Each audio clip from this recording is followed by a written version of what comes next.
আজকে পলিটির টপিকটা হচ্ছে এই যে আমরা এতদিন ধরে আগের দিন দেখলাম কনস্টিটিউশনটা কী জিনিস, দেন কনস্টিটিউশনটা তৈরি হচ্ছে ভারতের কীভাবে, অর্থাৎ historical background,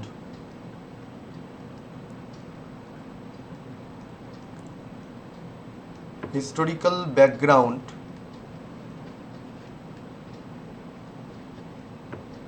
of constitution of India, ভারতের সংবিধানের তৈরির ইতিহাস। এবার তোমরা প্রত্যেকেই জানো যে ভারতবর্ষে একদম আদিমকাল থেকে প্রচুর বাইরের শক্তি শাসন করে গেছে, তাই তো? প্রচুর বাইরের শক্তি শাসন করে গেছে একদম অ্যানশিয়েন্ট পিরিয়ড থেকে। যেমন আমাদের একটা কমন ধারণা, সেটা হচ্ছে আর্যরা এসেছিল, তারপরে ধীরে ধীরে ধীরে ধীরে প্রচুর লোকজন, ইন্দো ব্যাকট্রিক, কুষাণ, শক, হুন, ঠিক আছে, তারপরে আস্তে আস্তে ইসলাম ঢুকলো, দেন সুলতানি যুগ, মুঘল যুগ, পাঠানরা ঢুকলো, আফগান ঢুকেছে, তুর্কি ঢুকেছে, প্রচুর লোকজনের দ্বারা কিন্তু এই দেশটা শাসিত হয়েছে। এছাড়াও আরও পরবর্তীকালে যেসব ইউরোপিয়ানরা ঢুকেছে তারাও কিন্তু শাসন করার চেষ্টা করেছে, কিন্তু কোনোরকমভাবে আমরা বৈদিক যুগে কীভাবে একজন নাগরিককে বা কীভাবে একটা সরকার চলবে কোনোরকমভাবেই কিন্তু কোনো নিয়ম আইন কানুনের কোনো ফরম্যাট পেয়েছি কি আমরা? পাইনি। ঠিক একই রকমভাবে আমরা কিন্তু জানতে পারিনি অশোকের শিলালিপিতে বেশ কিছু লিপি উল্লেখ আছে যে এরমভাবে করা উচিত, এরমভাবে করা উচিত, জীবনযাপন করা উচিত, কিন্তু ওটা কোনো আইনের পার্টিকুলার বই হিসাবে প্রকাশিত হয়েছিল কি, যেটা বংশ পরম্পরায় পরের রাজাগুলোও মেনে চলেছে, তা কি? তা নয়। এবং তার পরবর্তী যে শাসকরা এসছে তারাও বেশ কিছু নিয়ম করেছে, ফরমান জারি করেছে, আকবর বলো বা তার আগের পরের লোকজন বলো। অর্থাৎ সোকল্ড আজকের দিনে পার্টিকুলার যে জিওগ্রাফিক্যাল ল্যান্ডমার্কটা রয়েছে, আগেকার দিনে সেই পার্টিকুলার জিওগ্রাফিক্যাল ল্যান্ডমার্ক কি ছিল, নাকি যার যেমন গায়ের জোর সে তেমন সেই রকম এরিয়া জুড়ে ছিল? কোনটা?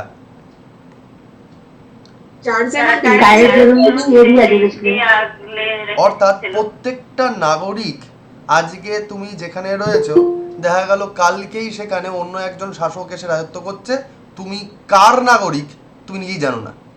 অর্থাৎ নাগরিকত্ব বিষয়টা ছিল না, তো যে রাজা যে আসবে তার নিয়ম পালন করতে হবে, সোকল্ড কোনো নিয়মের বেড়াজাল ছিল না। কিন্তু ধীরে ধীরে আমাদের এই ভারতবর্ষে আইন বলে ব্যাপারটা নিয়ে আসছে ব্রিটিশ শাসকরা, ব্রিটিশরা। আমাদের এই কনস্টিটিউশনটা শুরুটা হচ্ছে, হিস্ট্রির ব্যাকগ্রাউন্ডটা শুরু হচ্ছে ইংরেজদের জন্য। যে ইংরেজরা, যে ব্রিটিশ শাসকরা ভারতবর্ষে প্রধানত পা দিয়েছিল কি উদ্দেশ্যে? ব্যবসা করার জন্য, তাই তো? ট্রেড করার জন্য। এবং তারা মূলত 16 সালে তাদের ইংল্যান্ড থেকে পাড়ি জমিয়েছিল যে তারা যেন ইস্টের দিকে, বিশেষ করে ইস্ট ইন্ডিয়ার দিকে এসে তারা এখানে যে জিওগ্রাফিক্যাল রিসোর্সগুলো রয়েছে, জনসংখ্যা বলো, কাঁচামালের প্রাচুর্য বলো, ঠিক আছে, কম দামে কাঁচামাল এখানে নিয়ে গিয়ে প্রোডাকশন করে এখানে আবার বিক্রি করে দেওয়া অতিরিক্ত লাভে। তো এরকম মানে ভালো একটা মার্কেট এবং ভালো রিসোর্স কোথায় পাবে পৃথিবীতে? ভৌগোলিকভাবে তো ভারতবর্ষ এনরিচড, ঠিক আছে। তো এরা 1600 সালে ইন্ডিয়াতে ব্যবসার উদ্দেশ্যে প্রথম পাড়ি দিয়েছিল, এবং তারা যে কোম্পানির নাম দিয়েছিল সেটা মূলত যেহেতু ইস্টের দিকে আসতো তাই নাম দিয়েছিল ইস্ট ইন্ডিয়া কোম্পানি, তাই না? এবং সেই ইস্ট ইন্ডিয়া কোম্পানি ব্যবসা করার জন্য পারমিশন চেয়েছিল কার? তৎকালীন ব্রিটেনের যিনি রানী ছিলেন তার নাম ছিল কুইন এলিজাবেথ ওয়ান। আমরা যখন বিভিন্ন ইউরোপিয়ান শক্তিগুলো ভারতবর্ষে কীভাবে আসলো তার ইতিহাস পড়ব, তখন এইগুলো আবার ইতিহাসের পয়েন্ট অফ ভিউ থেকে ডিটেইলে পড়ে নেব। যে ইস্ট ইন্ডিয়া কোম্পানি আসলে দুটো ছিল, সব পরে পড়ে নেবো, পরে মার্জ হয়ে যায়, সেগুলো ইতিহাসের পয়েন্ট অফ ভিউতে পড়ে নেব। তো কুইন এলিজাবেথ ওয়ান তার পারমিশন নিয়ে, অর্থাৎ পারমিশন বলতে কি বলা হয়? Under exclusive. এক্সক্লুসিভ কেন? যে এই ইস্ট ইন্ডিয়া কোম্পানিটাই শুধুমাত্র একচেটিয়া বাণিজ্য করতে পারবে, এক্সক্লুসিভ রাইট পেয়েছিল। রাইটকে পলিটি ভাষায় বলা হয় চার্টার, মানে সনদ পেয়েছিল, পারমিশন পেয়েছিল। তো এই পারমিশনটা গ্রান্ট করেছিলেন কে?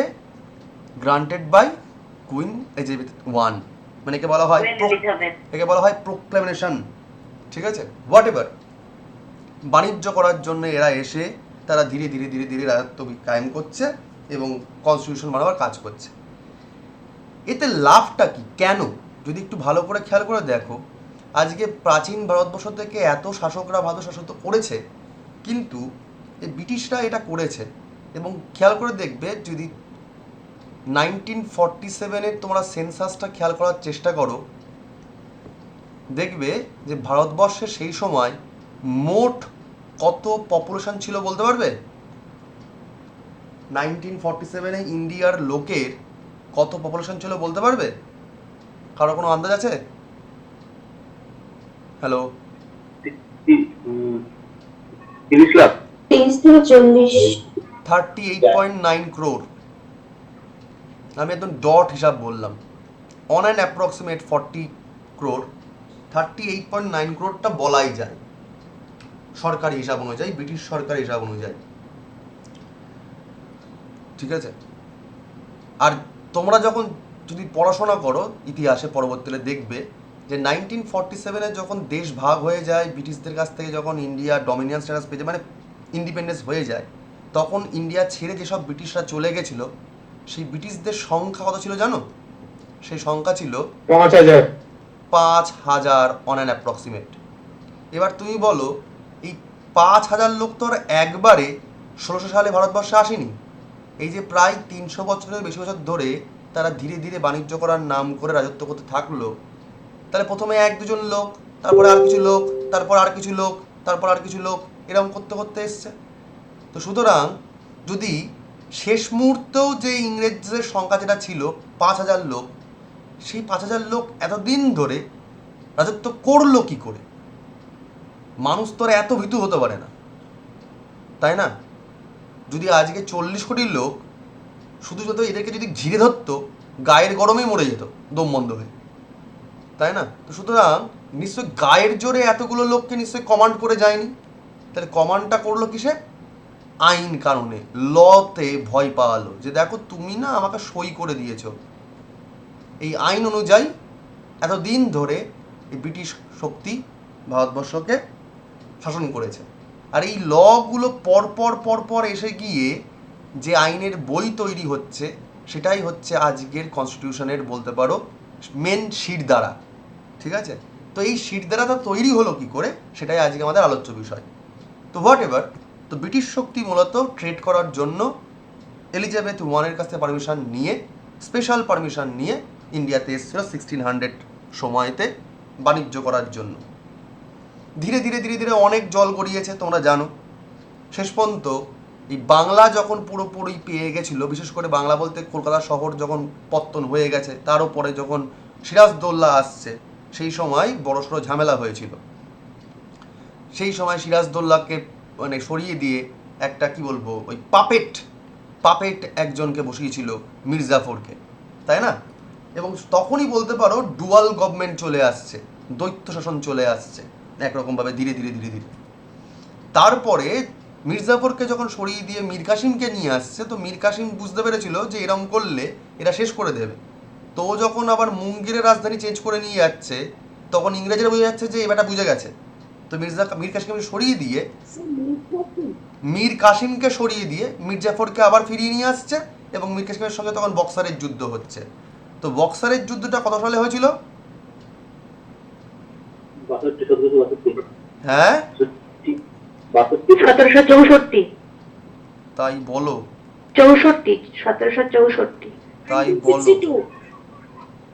1764 বক্সারের যুদ্ধ হয়েছিল। এই যুদ্ধে সেই সময় দিল্লির যিনি সম্রাট ছিলেন, মুঘল সম্রাট, তিনি তো তখন শেষ, মানে ততদিনে তো দিল্লির মুঘল সম্রাটের একদম ঘুম ধরে গেছে। ঠিক আছে, সেই মুঘল সম্রাট প্রথম মীর কাসিমকে সাহায্য করার জন্য কথা দিয়েছিল, বা অযোধ্যার নবাব সেও সাই দিয়েছিল, কিন্তু ইংরেজদের সেই দাপট দেখে সবাই সরে যায় যে দরকার কি আমার ঝামেলা জড়িয়ে, আর মীর কাসিম বেচারা একা একা ফেসে যায়। তো হোয়াট এভার। তো তারপরে যেটা লাভের লাভ হলো সেটা হচ্ছে যে ইস্ট ইন্ডিয়া কোম্পানি তার ঠিক পরের বছর দিল্লির নবাবকে কি বলে মুঘল সম্রাটকে বলল যে দেখো তোমাকে আমি চেয়ার দিয়ে দেবো, আমাদের সাথে তুমি দিল্লির সম্রাট পেতে পারো, কিন্তু আমাদের কী দিতে হবে, এই পুরোপুরি এলাহাবাদ পর্যন্ত এলাকাটা পুরো দিয়ে দিতে হবে। এলাহাবাদ পর্যন্ত বাংলা, বিহার, উড়িষ্যা দিয়ে পুরো জোনটা দিয়ে দিতে হবে, অর্থাৎ একে বলা হয় দিওয়ানি। এটা পেয়েছিল 1765-এ। 1765-এ এই ইস্ট ইন্ডিয়া কোম্পানি দিওয়ানি লাভ করেছিল। দিওয়ানি কথার অর্থ হচ্ছে, কে বলতে পারবে? দিওয়ানি কথার অর্থ কি, কে বলতে পারবে? পড়না, হ্যালো, আমি অডিবল? সবাই শোনা যাচ্ছে কথা? হ্যাঁ স্যার। দিওয়ানি কথার অর্থ কি? এরকম দিওয়ানি কথার অর্থ হচ্ছে, রেভিনিউ রেভিনিউ হ্যাঁ, যদি পাতি বাংলায় বলতে হয় তাহলে বলতে হবে রেভিনিউ কালেকশন। কিন্তু আমরা তো কনস্টিটিউশন পড়ছি, মানে পলিটি পড়ছি, তা আমরা কি করে পড়বো? আমরা বলবো লেজিসলেচার, মানে আইন আনতে পারবে।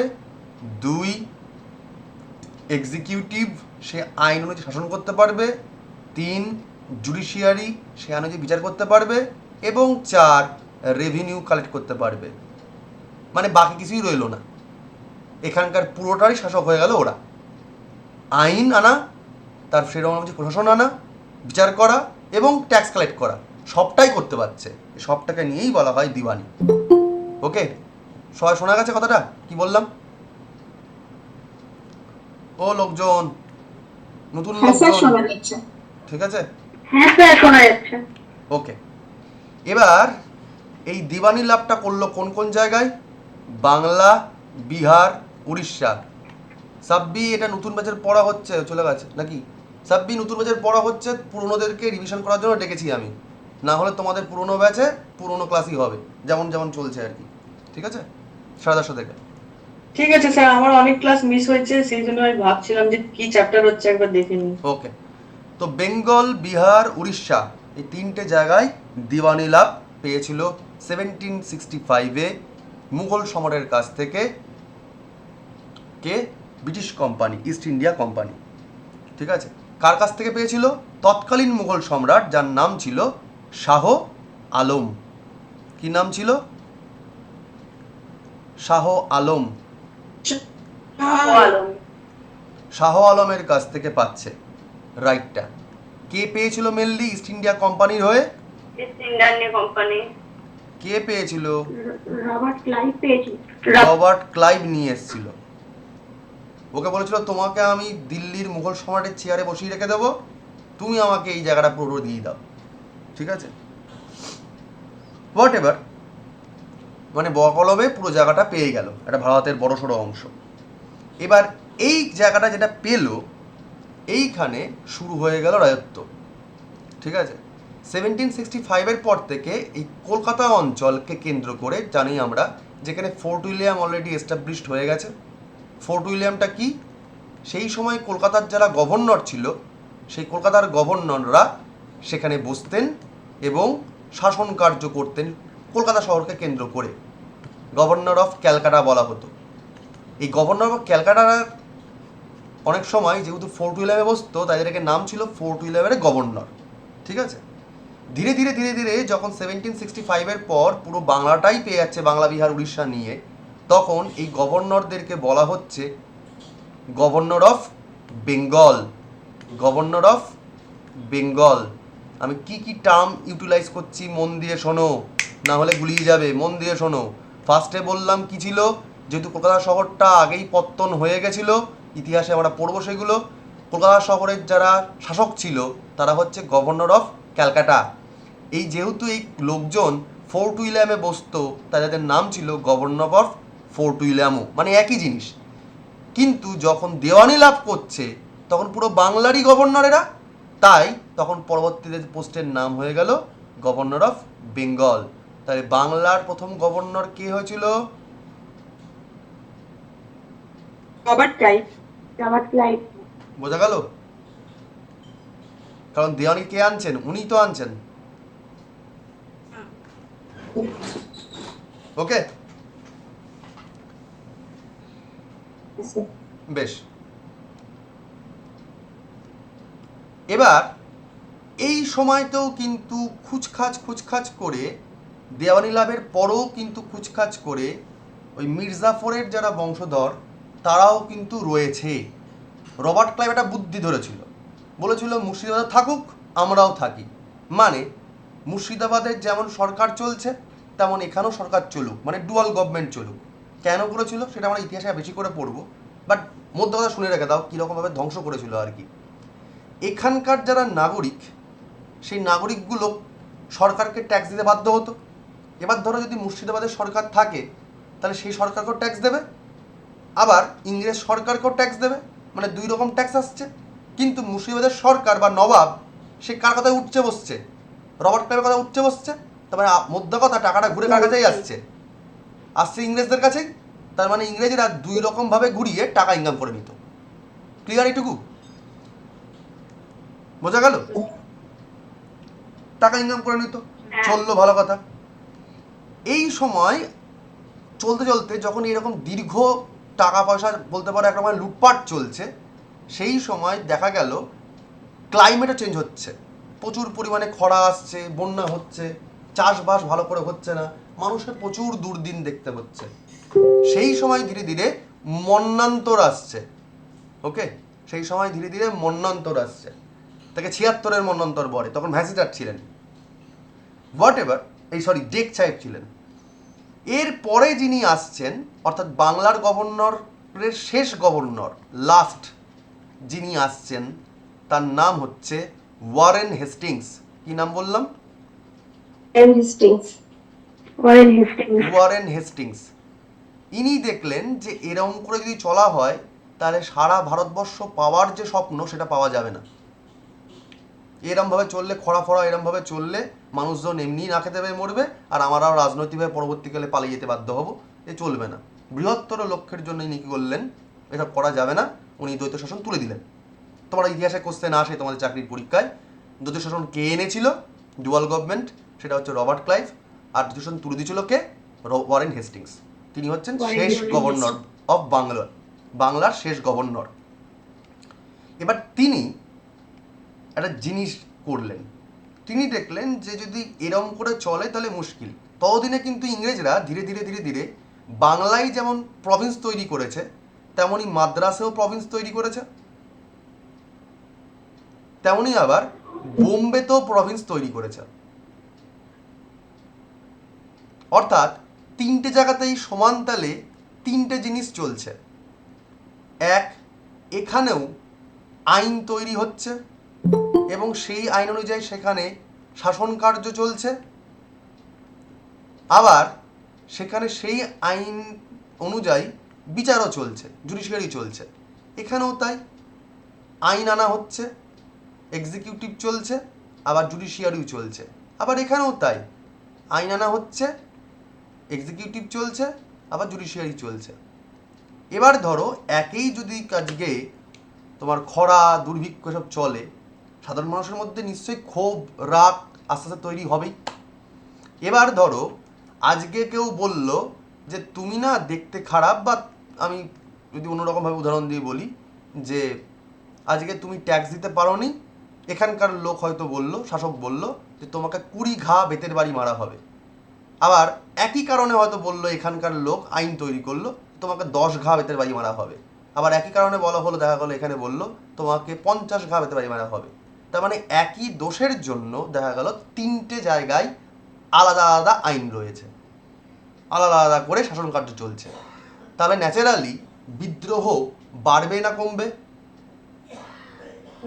বাড়বে। বিদ্রোহ বাড়ার সম্ভাবনা বেশি।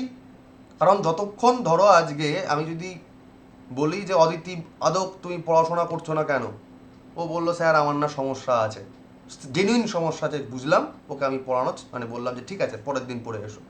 আবার আজকে বললো প্রিয়া যে তুমি পড়াশোনা করে নিয়ে আসো না কেন? বললো আমার না স্যার গুলি যাচ্ছে, দিলাম ওকে ঝাড়। ঠিক আছে, আরেকজন দেখা গেলো বললো রাজেশ যে পড়িসনি কেন? দেখলাম ওর কোনো কারণ নেই, ওকেও বললাম, মোটামুটি কারণগুলো সবই একই। ওকে বললাম যে তুই পড়িসনি কেন? ও বললো পড়া হয়নি। আমি বললাম যে যা, তোকে যে পড়াবোই না আমি। ঠিক আছে, তাহলে এক একজনের জন্য এক এক রকম। এবার ধরো আলাদা আলাদা তোমরা যদি সেপারেট সেপারেট থাকো, বিভিন্ন আলাদা আলাদা গ্রুপে থাকো, তাহলে তোমরা কেউ কাউকে জানতে পারছো না যে কী কারণে ঘটেছে। কিন্তু যদি তোমরা এক জায়গায় থাকো, কেউ না কেউ জানতেই পারবে যে ওই একই দোষ হয়েছিল, একই কেস হয়েছিল। তখন তোমাদের একটা ইউনিটি হয়ে যাওয়ার সম্ভাবনা রয়েছে, বিদ্রোহ হওয়ার সম্ভাবনা রয়েছে। তো ওয়ারেন হেস্টিংস এটা চাননি। ওয়ারেন হেস্টিংস বলছেন যদি এরকম করে চলে তাহলে আমরা দীর্ঘকালীন রাজত্ব করতে পারবো না। তো উনি কী করলেন, আইন তৈরির ঘরগুলোকেই বন্ধ করে দিলেন মাদ্রাস এবং বোম্বে থেকে। বলল আইন যা হবে সব কলকাতা থেকে বানানো হবে, এবং সেই আইন অনুযায়ী সবাইকে শাসন করতে হবে, জুডিশিয়ারি করতে হবে। মানে আইন একটাই হবে সমস্ত জায়গায়, অর্থাৎ জুডিশিয়ারি এক হবে আর এক্সিকিউটিভ সেটা অনুযায়ী চলতে হবে। আইন তৈরির ঘরগুলোকে বন্ধ করে দিলেন। অর্থাৎ প্রকারান্তরে বলতে পারো সেন্ট্রালাইজেশন, ক্ষমতার একত্রীকরণ করা শুরু করলেন। কারণ ধরো তুমি একটা জায়গায় পাওয়ারে এসছো, চেয়ারে বসেছো, তুমি যদি ক্ষমতাগুলোকে নিজের হাতে টানতে না পারো, তাহলে তুমি সবাইকে মানে কি বলবো, মানে পাওয়ারটা তুমি ছড়িয়ে দেবে কি করে? মানে তোমাকে তো সংসারটাকে আগে গুছিয়ে নিতে হবে। তো গুছিয়ে নেওয়ার পর তুমি তারপরে ডিস্ট্রিবিউট করতে পারো। তো প্রথমে তো আগে তোমাকে জাল ঘুরাতে হবে, তারপরে জাল ছাড়তে হবে। ঠিক আছে, তো একে বলা হয় ক্ষমতার সেন্ট্রালাইজেশন। তো যাই হোক, এই জন্য তিনি দেখলেন যদি এরকম কাণ্ড কারখানা করতে হয় তাহলে প্রত্যেক বছর আইনগুলোকে পরিচালনা করতে হবে যে সারা দেশে ঠিকঠাকভাবে আইন মানা হচ্ছে কিনা, বা আইনকে পাল্টানোর দরকার আছে কিনা, বা আইনের কিছু এক্সটেনশন মানে যোগ করে দেওয়ার দরকার আছে কিনা, অর্থাৎ রেগুলেট করতে হবে। এই জন্য ওয়ারেন হেস্টিংস, যেহেতু তিনি কোম্পানির লোক, কারণ ইস্ট ইন্ডিয়া কোম্পানি ব্যবসায়িক কোম্পানি, যদিও ব্যবসায়িক কোম্পানিরা তখন রাজতন্ত্র চালাচ্ছে, তো ব্যবসায়িক কোম্পানির তিনি স্টাফ, তখন কোম্পানি রুল তৈরি করছে বা ওয়ারেন হেস্টিংস রুল তৈরি করছে টু রেগুলেট, অর্থাৎ রেগুলেশন করার জন্য, আইনকে রেগুলেট করার জন্য। এই জন্য আমরা দেখতে পাই যে সংবিধান তৈরির ইতিহাসে দুটো ফেজ রয়েছে। এক, যখন ইস্ট ইন্ডিয়া কোম্পানি শাসন করেছে, আর মাঝখানে মহাবিদ্রোহ হয়েছিল 1857-এ। তারপর ইস্ট ইন্ডিয়া কোম্পানির থেকে ক্ষমতা কেড়ে নিয়েছিল ইংল্যান্ডের রাজা বা রানী, অর্থাৎ ক্রাউন। তাই এই দুটো ফেজকে, একটাকে বলা হয় কোম্পানি রুল, একটাকে বলা হয় ক্রাউন রুল। তো ইস্ট ইন্ডিয়া কোম্পানি যখন, বা মূলত ওয়ারেন হেস্টিংস যে যে আইনগুলো শুরু করছে, চলন শুরু করছে, তিনি বলছেন এই কোম্পানি রুল শুরু হবে রেগুলেট করার জন্য। কোম্পানি রুল শুরু হবে to control and regulate the affairs of the east India company. এই ইস্ট ইন্ডিয়া কোম্পানি সারা ভারতবর্ষের কোথায় কী কাণ্ড কারখানা করবে, ইন ইন্ডিয়া পার্টিকুলারলি, তার জন্য তিনি রেগুলেশন আইন আনবেন। সেই আইনকে অনেক সময় বলা হয় রেগুলেটিং অ্যাক্ট, অথবা বলা হয় চার্টার অ্যাক্ট, অথবা বলা হয় ইস্ট ইন্ডিয়া কোম্পানি অ্যাক্ট। একই জিনিস, অনেকেই ইতিহাস বইতে গুলিয়ে ফেলো কোনটা কি, কিন্তু ব্যাপার একই। যেহেতু ইস্ট ইন্ডিয়া কোম্পানি আনছে এবং সেই কোম্পানিকে মনিটরিং করার জন্য হচ্ছে, রেগুলেটিং করার জন্য হচ্ছে, তাই রেগুলেটিং অ্যাক্ট, অথবা যেহেতু কোম্পানি চার্টার বা সনদ আনছে তাই জন্য বলা হয় চার্টার অ্যাক্ট। একই জিনিস। এবার এই অ্যাক্ট, এই ওয়ারেন হেস্টিংস বলছে যে প্রতি 20 বছর অন্তর অন্তর আমরা কি করব, রিভাইজ করব, তার শর্ত, টার্মস অ্যান্ড কন্ডিশন রিভিশন করব, প্রতি 20 ইয়ার্স অন্তর অন্তর। এবার ওয়ারেন হেস্টিংস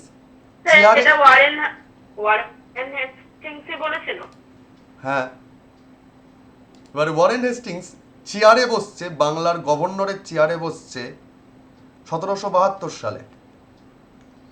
1772 সালে তিনি চেয়ারে বসছেন এবং এই জিনিসগুলো তিনি শুরু করছেন তার পরের বছর থেকে, অর্থাৎ 1773 থেকে তিনি করা শুরু করছেন। এবং প্রতি 20 ইয়ার্স অন্তর অন্তর যদি হয় তাহলে আর 20 গেলে কত হবে? 1793। তার আর 20 গেলে কত হবে বলো? 1813। আর 20 গেলে কি হবে? আর 20 গেলে কি হবে? 1853। তাহলে এরপরেই কি এসে গেছিল? মহাবিদ্রোহ, সিপাহী বিদ্রোহ। তাহলে তারপরে আর রেগুলেশন আসতে পারবে না, ক্ষমতা হস্তান্তর হয়ে যাচ্ছে। তো ন্যাচারালি টোটাল কতগুলো আছে রেগুলেটিং অ্যাক্ট? কতগুলো আছে? 5টা। তাহলে প্রথম চাকরির পরীক্ষায় কোশ্চেন হচ্ছে কতগুলো রেগুলেটিং অ্যাক্ট আছে? সিম্পল কোশ্চেন, একদম একদম পাতি লেভেলের পরীক্ষাগুলোর জন্য। তখন যেন গুলিয়ে নেওয়া না যায় 4টে না 5টা না 3টে, গুলিয়ে যেন না যায়। টোটাল আছে 5টা। সাল 1773 থেকে 1853। এটুকু সবার ক্লিয়ার? প্রতি 20 ইয়ার্স অন্তর অন্তর এটা রেগুলেট হয়েছে। এটুকু ক্লিয়ার তো? আমি এগোবো? যেটুকু বললাম এতক্ষণে কারো কোনো প্রবলেম আছে? না স্যার। চলো এগোলাম।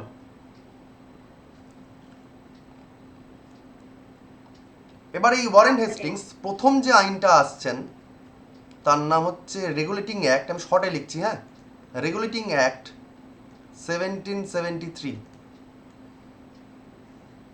রেগুলেটিং অ্যাক্ট 1773 আইনটা আনছেন। প্রথম কথা তোমাকে জিজ্ঞাসা করা হয় যে আইনটার দ্বারা কি কি করা হয়েছে, তাহলে তুমি বলবে ভাই, to regulate east India company. Number 1। Sir, east India company তো রেগুলেটর অনেকক্ষণ ধরে বলে যাচ্ছেন, কি অ্যাকচুয়ালি করা হয়েছিল? বলছি ইস্ট ইন্ডিয়া কোম্পানি যে শাসন কার্যটা করবে, তুমি খেয়াল করে দেখো, আগে ছিল আলাদা আলাদা। আমি ম্যাপটাকে ধরো এখানে আবার করে দিই। এটা বাংলা, বেঙ্গল প্রভিন্স, এটা বোম্বে প্রভিন্স, আর এটা হচ্ছে মাদ্রাস প্রভিন্স। আগে ছিল আলাদা আলাদা। প্রত্যেক জায়গাতেই আইনকক্ষ, এক্সিকিউটিভ, জুডিশিয়ারি সব ছিল। এক্সিকিউটিভ, আইনকক্ষ, জুডিশিয়ারি ছিল। এখানেও তাই, আইনকক্ষ, এক্সিকিউটিভ, জুডিশিয়ারি ছিল। কিন্তু ওয়ারেন হেস্টিংস এই আইনটা আনার দ্বারা কি করছেন? আইনকক্ষগুলোকে দিচ্ছেন বন্ধ করে। এবার তুমি ধরো যদি আজকে বোম্বে এবং মাদ্রাস বাংলার আন্ডারে চলে আসে, তাহলে এইখানকার যে লোকটা দায়িত্বে ছিল অর্থাৎ ওয়ারেন হেস্টিংস, তার দায়িত্ব বেড়ে যাবে না? কাজের চাপ বেড়ে যাবে না? তাহলে সে নিশ্চয়ই আর একা একা সামলাতে পারবে না, তাকে হেল্প করার জন্য লোক দরকার। সেই হেল্পের জন্য, লোকের জন্য তিনি কি করছেন? তিনি বলছেন একটা কোর্ট অফ ডিরেক্টরস। আসলে তো ইস্ট ইন্ডিয়া কোম্পানি, তো কোম্পানির কি থাকে? ডিরেক্টর থাকে না? কোম্পানির বড় বড় মেম্বাররা ডিরেক্টর বলা হয়। তো court of directors, court of directors থাকবে কাকে হেল্প করার জন্য? এবার আরেকটা জিনিস, গভর্নরকে। আবার একটা জিনিস, বোম্বে মাদ্রাস তখন সব কি হয়ে যাচ্ছে? ইনক্লুড হয়ে যাচ্ছে, বাংলার অন্তর্গত হয়ে যাচ্ছে। তার মানে এটা কি বলতে পারি? প্রকারান্তরে আমি একটু আগে কি বললাম, এই আইনের দ্বারা কি করা হয়েছিল? সেন্ট্রালাইজ করা হয়েছিল না? কেন্দ্রীকরণ করা হয়েছিল, ক্ষমতার কেন্দ্রীকরণ করা হয়েছিল না? হ্যাঁ, এক জায়গায় হবে, কলকাতায়। কলকাতায় হবে। তাহলে এক জায়গায় হয়ে গেলে তখন যিনি গভর্নর অফ বেঙ্গল ছিলেন, তখন তিনি সবার গভর্নর, শুধু বাংলার গভর্নর নয়, তাই নয়, তিনি তখন মাদ্রাসেরও পাওয়ারে রয়েছেন, বোম্বেরও পাওয়ারে রয়েছেন।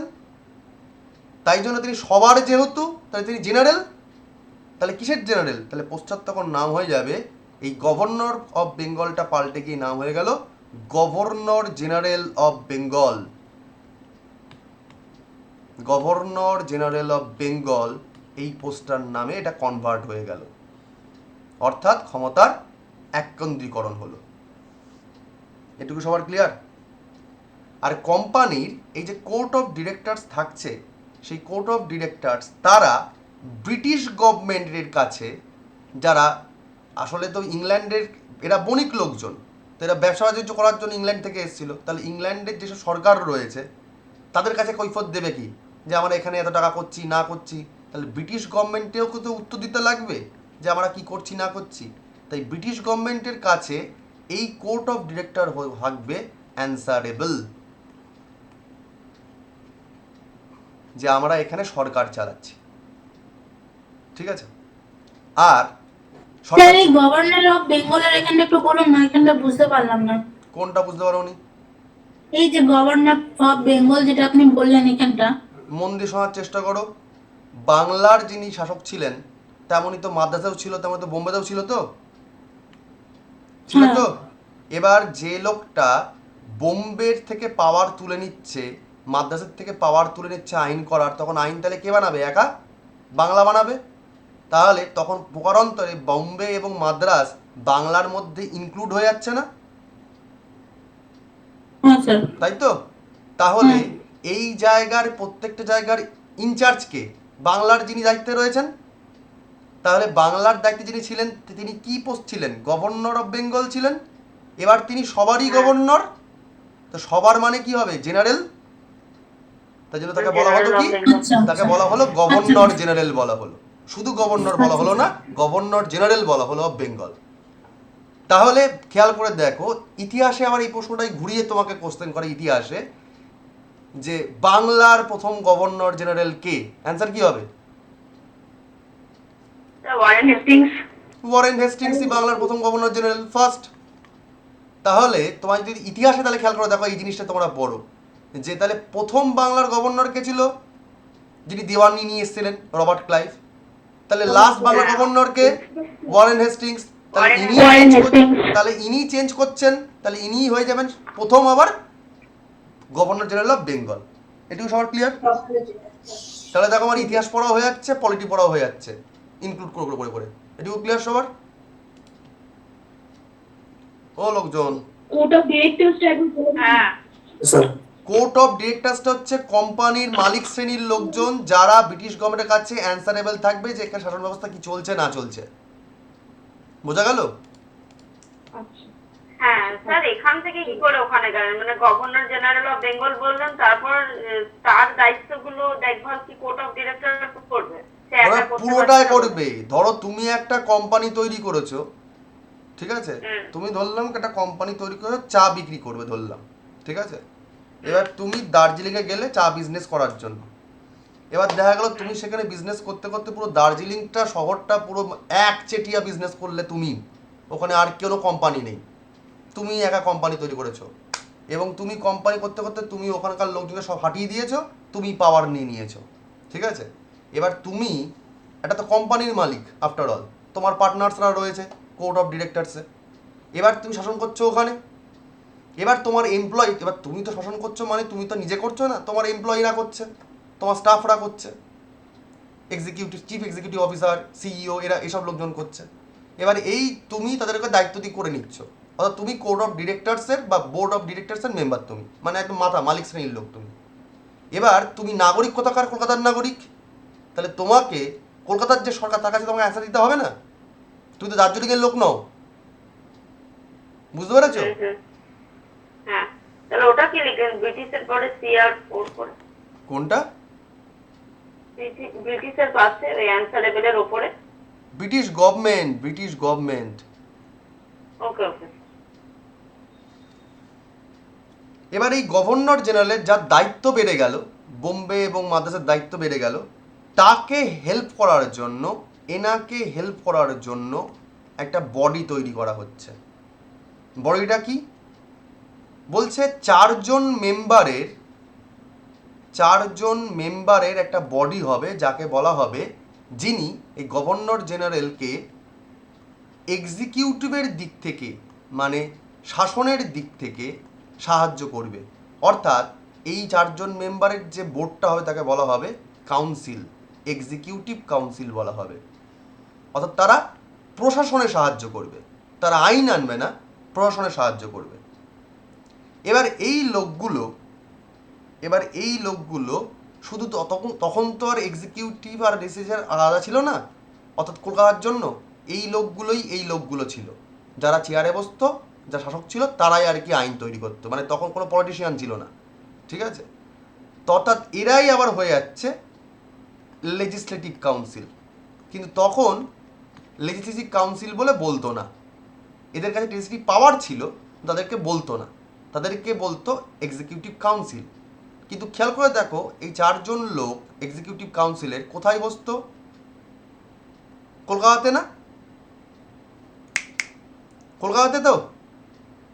হ্যালো, তাই জন্য একীকরণ হয়ে গেছিল, তাহলে কলকাতায় বসবে। সেই জন্য এক্সিকিউটিভ কাউন্সিলের অপর নাম বলা হয় ক্যালকাটা কাউন্সিল। কি বলা হয়? ক্যালকাটা কাউন্সিল। তাই বিভিন্ন বইতে, চাকরি বাকরির বিভিন্ন বইতে দেবে কোথাও কোথাও লেখা থাকে ক্যালকাটা কাউন্সিল, কোথাও কোথাও লেখা থাকে এক্সিকিউটিভ কাউন্সিল। আসলে দুটোই সেম জিনিস, কনফিউজড হবে না, বুঝতে পেরেছ? আসলে একই জিনিস দুটোই। ওকে, বোঝা গেছে? চলো নেক্সট, আর কি করা হলো এই আইনের দ্বারা? এই আইনের দ্বারা যেটা করা হলো সেটা হচ্ছে সুপ্রিম কোর্ট তৈরি করলো। দেখো উনি দেখছেন যে এতগুলো কাজ আলাদা আলাদা করে করবো, তার থেকে এই 3টে জায়গার বিচার ব্যবস্থাকে এক করে দিয়ে একটা সুপ্রিম কোর্ট তৈরি করা হোক। তাই উনি করলেন কি, এই আইনের দ্বারা সুপ্রিম কোর্ট তৈরি করছেন। এই আইনের দ্বারা সুপ্রিম কোর্ট তৈরি করছেন। কোথায় করছেন? ক্যালকাটা। কবে করছেন? 1774-এ। তাহলে তোমায় যদি প্রশ্ন করা হয় কোন আইনের দ্বারা কলকাতা সুপ্রিম কোর্ট তৈরি হয়েছিল, কি বলবে? রেগুলেটিং অ্যাক্ট 73-এর আইন দ্বারা 74-এ তৈরি হয়েছিল। জিকের প্রশ্ন আসে, এই ক্যালকাটা সুপ্রিম কোর্টে প্রথম কজন জাজ ছিল? বলবে একজন চিফ জাস্টিস ছিলেন, আরেক 3 জন আদার জাজেস ছিলেন। একজন চিফ জাস্টিস আর 3 জন আদার জাজেস ছিলেন। চাকরি পরীক্ষায় আরও একটা কোশ্চেন আসে, এই কলকাতা সুপ্রিম কোর্টের ফার্স্ট চিফ জাস্টিস কে ছিলেন? কে বলতে পারবে? কি হবে? Sir Elijah Impey, the first chief justice of Calcutta Supreme Court. হলো, বোঝা গেছে? অর্থাৎ তখন খেয়াল করে দেখো, তখন কিন্তু লেজিসলেচার আর এক্সিকিউটিভটা কার হাতে? ওয়ারেন হেস্টিংসের হাতে বা গভর্নর জেনারেলের হাতে রয়েছে, তাই না? আর শুধুমাত্র জুডিশিয়ারিটা রয়েছে কার হাতে? সুপ্রিম কোর্টের যিনি চিফ জাস্টিস তার হাতে। এটুকু সবার ক্লিয়ার? কিন্তু এই দুজনের মধ্যে লাগলো বিবাদ। কিছুদিন পরই এই দুজনের মধ্যে লাগলো বিবাদ, পাওয়ার নিয়ে বিবাদ। ও বলল আমি আইন তৈরি করছি, আমি শাসক, তো তুই আমার থেকে পাওয়ারফুল লোক। আর ও বলছে বিচার তো আমি করছি, তাহলে আমি কি শাস্তি দেবো না দেবো সেটা আমি বুঝে নেব। ক্ষমতা নিয়ে এই দুজনের মধ্যে সমস্যা শুরু হলো। সেই জন্য পরবর্তীকালে কিছুদিন পর একটা আইন আনা হলো, সেটা রেগুলেটিং অ্যাক্ট নয়, এই দুজনের ঝামেলাটাকে মোকাবিলা করার জন্য। সেই আইনটার নাম হচ্ছে অ্যামেন্ডমেন্ট অ্যাক্ট।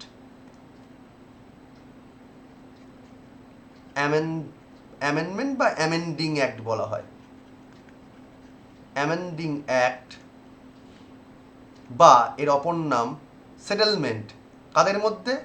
এই এক্সিকিউটিভ আর জুডিশিয়ারিদেরকে সেটেলমেন্ট করার জন্য, ক্ষমতার বন্টন করে দেওয়ার জন্য সেটেলমেন্ট অ্যাক্ট এসেছিল। কত সালে? 1781-এ এসেছিল সেটেলমেন্ট অ্যাক্ট। এতে কি করা হলো? এতে করা হলো separation of judiciary from executive. অর্থাৎ ওয়ারেন হেস্টিংস বা গভর্নর জেনারেলের কাছ থেকেও জুডিশিয়ারির যে পাওয়ারটা সেটাকে বিচ্ছিন্ন করে দেওয়া হলো। বললো তুমি থাকো আলাদা, তুমি থাকো আলাদা, তোমার কাজ আইন আনা এবং শাসন করা, আর যদি সেই আইনকে ঠিকঠাক করে কেউ পালন না করে তাহলে বিচার করবে এলিজা ইমপ্রের মতো লোকজন বা সুপ্রিম কোর্টের লোকজন। অর্থাৎ এক্সিকিউটিভ আর জুডিশিয়ারি গেল সেপারেট হয়ে, ভাগ হয়ে গেল। এই জিনিসটাই বর্তমানে ভারতের সংবিধানে মেনে চলা হয়, যেটা তোমরা পড়ে থাকো আর্টিকেল 50-এ। বর্তমান ভারতের সংবিধানে এটা এখন আর্টিকেল 50-এ রয়েছে। তাকিয়ে দেখো, আজকে ভারতের সংবিধান অনুযায়ী, আজকে ভারতের ব্যবস্থা অনুযায়ী সুপ্রিম কোর্টের বিচারপতি কোনোদিন প্রধানমন্ত্রীকে বা রাষ্ট্রপতি কিছু বলে থাকেন যে তুমি এটা করো না, তুমি এটা করবে, তুমি যে বলে থাকেন না। আবার প্রধানমন্ত্রীও কিছু বলেন না সুপ্রিম কোর্টের বিচারপতিকে যে তুমি এটা করো, তুমি একে ফাঁসি দাও, মেরে ফেলো, এসব বলে কিছু বলে না। অর্থাৎ বিচ্ছিন্ন একটা সেক্টর। এই জিনিসটা আসছে কোত্থেকে? এই অ্যামেন্ডিং অ্যাক্ট বা সেটেলমেন্ট অ্যাক্ট থেকে, যেখানে প্রথম জুডিশিয়ারি থেকে এক্সিকিউটিভকে সেপারেশন করা হয়েছিল, যেটা ফলো করছে বর্তমানে আর্টিকেল 50। ক্লিয়ার এটুকু? আচ্ছা। এগোবো আমি? হুম। ওকে, নেক্সট। এর পরের যে আইনটা আসছে, তার পরের আইনটা হচ্ছে অ্যামেন্ডমেন্ট অ্যাক্ট 9। এর মাঝখানের পরে আরেকটা অ্যাক্ট এসেছিল, সেই একটার নাম হচ্ছে পিটস ইন্ডিয়া অ্যাক্ট। পিটস হচ্ছেন তৎকালীন ইংল্যান্ডের প্রধানমন্ত্রী। পিটস ইন্ডিয়া অ্যাক্ট এসেছিল 1784-এ। কি কেস শুনে নাও। এটা যদি ইংল্যান্ড হয় তাহলে ইংল্যান্ডে রাজা বা রানী তিনি সর্বোচ্চ ক্ষমতায়, তারপরে একটা পার্লামেন্ট রয়েছে, সেখানে প্রধানমন্ত্রী বা তার সরকার রয়েছে, এবং এইটা দেশ চলছে। সে দেশের মধ্যে অনেকগুলো কোম্পানি আছে, যার মধ্যে পার্টিকুলার একটা কোম্পানি ইস্ট ইন্ডিয়া কোম্পানি, যে স্পেশাল পারমিশন নিয়ে এসেছিল ইন্ডিয়াতে বিজনেস করার জন্য। এবার এই লোকগুলো বুদ্ধি বলে এবং আইনের বলে জায়গাগুলোকে স্ন্যাচ আউট করে নিচ্ছে মুঘলদের হাত থেকে বা আঞ্চলিক শক্তিদের হাত থেকে। ভালো কথা। অর্থাৎ বণিক সম্প্রদায় হয়ে গেল রাজ সম্প্রদায়, অত সাধারণ মানুষ। এবার ধরো এই লোকগুলো রবার্ট ক্লাইভ বা ওয়ারেন হেস্টিংস, তারা তো ইংল্যান্ডের সাধারণ লোক, তারা একটা প্রাইভেট কোম্পানিতে কাজ করতো। কিন্তু যখন তারা ইন্ডিয়াতে আসছে, এত পাওয়ার পাচ্ছে, এদের ভোল চাল পাল্টে যাচ্ছে। তারা তো আর ইংল্যান্ডের রাজদরবারের লোক ছিল না, সাধারণ লোক ছিল। এবার ইন্ডিয়াতে এসে এরাই পাওয়ারফুল লোক, যা খুশি তাই অত্যাচার করছে, ক্ষমতার স্বর আলাদা হয়ে যায় পাওয়ার পেয়ে গেলে। ওয়ারেন হেস্টিংসও তার কিন্তু ব্যতিক্রম হলেন না। ওয়ারেন হেস্টিংসও প্রচুর পরিমাণে দুর্নীতিগ্রস্ত হলেন। অর্থাৎ ব্যাপারটা এরকম হলো, ধরো তুমি যদি দোকান খুলে রাখো বা তুমি যদি কোনো দোকানে কাজ করো, ঠিক আছে, দেখা গেল তুমি তোমার মালিককে যা প্রতিদিন টাকা ওঠে, যা লাভ হয় বা যা তুমি কালেকশন করছো, দোকানে ইনকাম হচ্ছে, সেটা তুমি মালিককে রিফান্ড না করে রাত্রিবেলা মালিককে না বুঝিয়ে দিয়ে তুমি তোমার নিজের পকেটে ভরে নিচ্ছ। তাহলে সেই দোকানের ইনকাম হবে না তোমার পার্সোনাল ইনকাম হবে? কোনটা? পার্সোনাল তোমার হবে। এই করতে করতে এই ইস্ট ইন্ডিয়া কোম্পানির যারা মাতব্বর লোকজন ছিল, কর্মচারী যারা ছিল, তাদের পার্সোনাল ইনকাম হয়ে যাচ্ছিল, কিন্তু ইস্ট ইন্ডিয়া কোম্পানির কোনো প্রফিট হচ্ছিল না। ঠিক আছে, এবার যখন ইস্ট ইন্ডিয়া কোম্পানি, তার তো নিজের দেশে ট্যাক্স দিতে হবে সরকারকে। যখন সরকার এখানে ইস্ট ইন্ডিয়া কোম্পানিকে বলছে আরে তুমি তো ভালোই বিজনেস করছো, তাহলে তোমার ট্যাক্স দাও, তখন ইস্ট ইন্ডিয়া কোম্পানি বলছে আরে বলেন না, আমার কোম্পানির স্টাফগুলো মহা চোর, ওরা সব চুরি করে নিচ্ছে, আমাদের কোম্পানির ফান্ডে কিছু টাকা ঢুকছে না, ট্যাক্সটা দেবো কোত্থেকে? তখন ইস্ট ইন্ডিয়া কোম্পানির যা রাজ দরবারের কাজকর্ম দেখছে, তো ইংল্যান্ডের রাজা রানী বুঝতে পারছে যে এরা বিগড়ে যাচ্ছে, নিজের দেশের লোকজন বিগড়ে যাচ্ছে। ধরে নাও ইংল্যান্ডের রাজা রানী বা সরকার, ওরাও তো ওখানকার দেশের লোকজনকে কমান্ড করছে। এবার ওখানকার লোকজন যারা ব্যবসা বাণিজ্য করার নাম করে ওখানে যাচ্ছে, কাজ করতে যাচ্ছে, তারা যদি অতিরিক্ত পাওয়ারের ক্ষমতা পেয়ে যায়, ধীরে ধীরে একটা সময় ইংল্যান্ডেও বিদ্রোহ হয়ে যেতে পারে, সিস্টেম নষ্ট হয়ে যেতে পারে। তো বুঝতে পারছে যে ইন্ডিয়া টাকার আনার জন্য একটা বড় সোর্স ঠিকই, কিন্তু ইস্ট ইন্ডিয়া কোম্পানির লোকজনও বিগড়ে যাচ্ছে। এই বিগড়ানো যেতে গেলে সমস্যা হবে। তাই এদের হাত থেকে ইংল্যান্ডের রাজা বা রানী বা ইংল্যান্ডের গভর্নমেন্ট পাওয়ার টেক অফ করার চেষ্টা অনেক দিন আগের থেকেই করছে। এই চেষ্টা যেটা প্রথম শুরু করছে সেটা হচ্ছে পিটস ইন্ডিয়া অ্যাক্টের দ্বারা, এদেরকে জব্দ করা যাক। ধীরে ধীরে ধীরে ধীরে নেওয়া হবে এদের হাত থেকে পাওয়ার। কীভাবে নেওয়া হবে? পিটস ইন্ডিয়া অ্যাক্ট বলল যে ব্রিটিশদের তো কোনো ইনকাম হচ্ছে না, ইস্ট ইন্ডিয়া কোম্পানির তো ইনকাম হচ্ছে না, তাহলে এক কাজ করে দাও, ইস্ট ইন্ডিয়া কোম্পানিকে দুটো ভাগ করে দাও।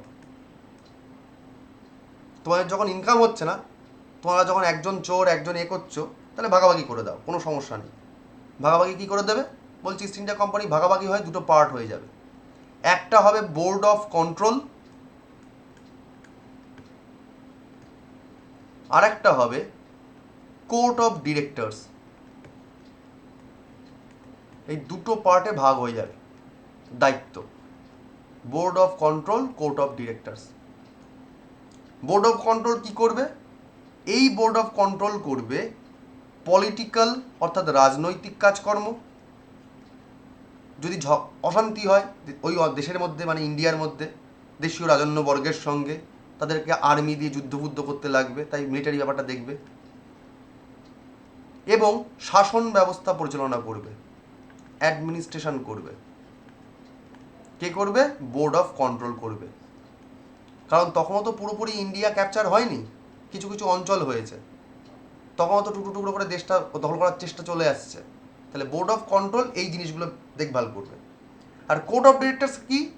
ইস্ট ইন্ডিয়া কোম্পানি পার্টিকুলার এই বডিটা, তারা শুধু ব্যবসা বাণিজ্যই দেখবে, তারা কমার্শিয়াল পারপাস সামলাবে,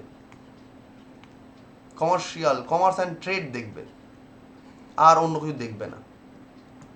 তাহলে দুখানা টিম হচ্ছে ইস্ট ইন্ডিয়া কোম্পানির মধ্যে, যারা একজন রাজনৈতিক দেখবে আর একজন ব্যবসা বাণিজ্য দেখবে, তাহলে কাজের কোনো সমস্যা নেই। আবার পিটস, যিনি তৎকালীন প্রধানমন্ত্রী ইংল্যান্ডের, তিনি বলছেন বিল এনে এই আইন দ্বারা বলছেন সরকার, ব্রিটিশ গভর্নমেন্টের দ্বারা রিক্রুট হবে এই বোর্ড অফ কন্ট্রোলের লোকজন, ব্রিটিশ সরকার দ্বারাই অ্যাপয়েন্টেড হবে। অর্থাৎ যেহেতু ব্রিটিশ সরকার, তার অধীনের লোকজন, তারা বোর্ড অফ কন্ট্রোল, মানে প্রকারান্তরে ঘুরিয়ে ব্রিটিশ গভর্নমেন্টের আছে পাওয়ারটা আনার চেষ্টা করা হচ্ছে। ঠিক আছে, কিন্তু ফ্যাঁকড়া হয়েছিল অন্যটা। ফ্যাঁকড়াটা কি?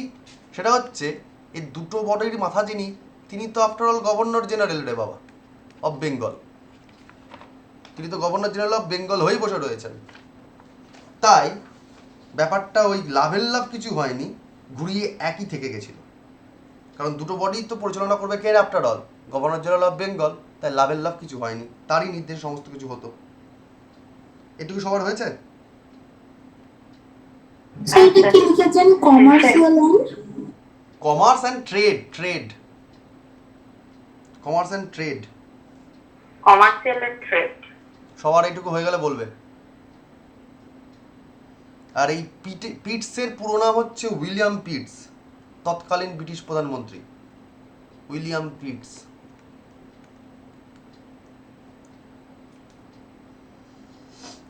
হয়ে গেল, পরে যাব। চলো তাহলে বলো তো এর পরের আইন কোনটা আসবে? 73-এর পর কত নম্বর আইন? 1793 থেকে কি হয়েছিল বলতে পারবে? কারণ মনে আছে? ইতিহাস কি একটু কি পড়েছে দেখি। হ্যাঁ কি বলে? হ্যাঁ, চিরস্থায়ী বন্দোবস্ত এসেছিল, পার্মানেন্ট সেটেলমেন্ট, চিরস্থায়ী বন্দোবস্ত, পার্মানেন্ট সেটেলমেন্ট অ্যাক্ট এসেছিল।